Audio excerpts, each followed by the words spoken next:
साथियों, अन्याय की दास्तां तो हम लोग रोज देख रहे हैं। हर आए दिन कुछ ना कुछ सुनते रहते हैं, हर आए दिन कुछ ना कुछ देखते रहते हैं। और यहाँ भी कई वक्ताओं ने अपने अपने राज्य की अन्याय की दास्तां यहाँ पे मंच में रखा है। मैं बहुत सौभाग्यशाली हूँ जो मुझे इतने बड़े मंच से बोलने का मौका मिला। मैं अपने लीडरशिप को, हमारे यूथ आइकन, हमारे लीडर श्री राहुल गांधी जी, हमारे कांग्रेस प्रेसिडेंट मल्लिकार्जुन खड़गे जी जो अभी नहीं हैं, और हमारे मंच में उपस्थित केसी वेणुगोपाल जी और तमाम लीडर जिनको हम लोग फॉलो करते हैं, जो हमारे अभिभावक के मंच में विराजमान हैं, आप सभी को तहे दिल से आभार व्यक्त करते हैं।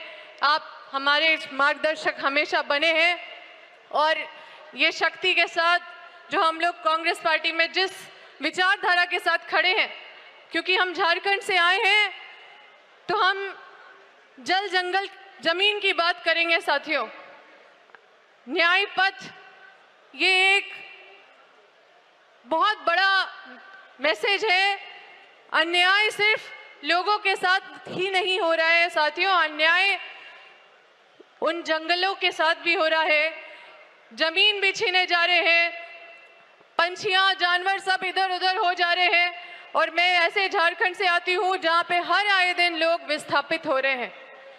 हमारे क्षेत्र में भी विस्थापित का सबसे बड़ा मुद्दा है और हमारा झारखंड में भी सबसे बड़ा मुद्दा विस्थापितों का है, जिसका बात शायद बहुत दबते जा रहा है। और हमारी जब कांग्रेस की सरकार थी तभी विस्थापितों को संरक्षित करने की कानून बनाई थी, जंगलों को संरक्षित करने की कानून बनाए गए थे, जमीन को किसानों से नहीं छीना जाए, कई ऐसे कानून बनाए थे। वाइल्ड लाइफ को बचाने के लिए कानून बनाए गए थे जो आज पूरी तरह से ध्वस्त हो रहे हैं। ये अडानी अंबानी बड़े बड़े प्रोजेक्ट लेके आते हैं हमारे झारखंड में और विस्थापितों को यहाँ से वहाँ कर देते हैं। न रिहैबिलिटेशन मिलता है, न कंपनसेशन मिलता है, न मुआवजा मिलता है, न नौकरी मिलता है। साथियों, हमारे झारखंड के लोग इधर उधर दर बदर भटकते भटकते कहाँ लेबर का काम करने दूसरे प्रदेश में चले जाते हैं। साथियों, अगर हमारे राज्य के बच्चे अगर इसरो में काम करने के लिए बाहर जाएं, अगर पायलट बनने के लिए बाहर जाए तो समझ में आता है, लेकिन अगर अपने परिवार को छोड़ के 5-10 हज़ार की नौकरी करने के लिए बाहर जाएं तो उससे दुर्भाग्य कोई भी बात नहीं होगी।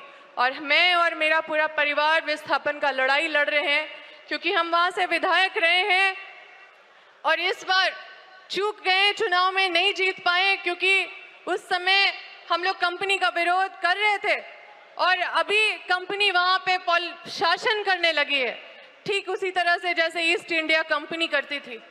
तो साथियों, अन्याय का पैमाना इतना बड़ा है कि हम सबको अपने लीडरशिप के बातों को गंभीरता देने का जरूरत है।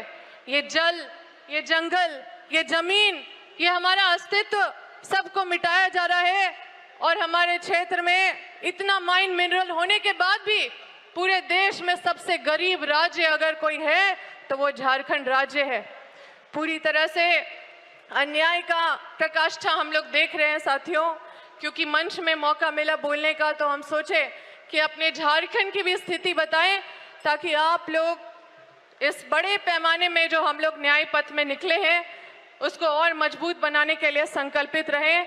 हम तहे दिल से धन्यवाद देते हैं अपने नेता राहुल गांधी जी का, जिन्होंने हम सबको इतना विजन दिया है और सशक्त सोच दिया है।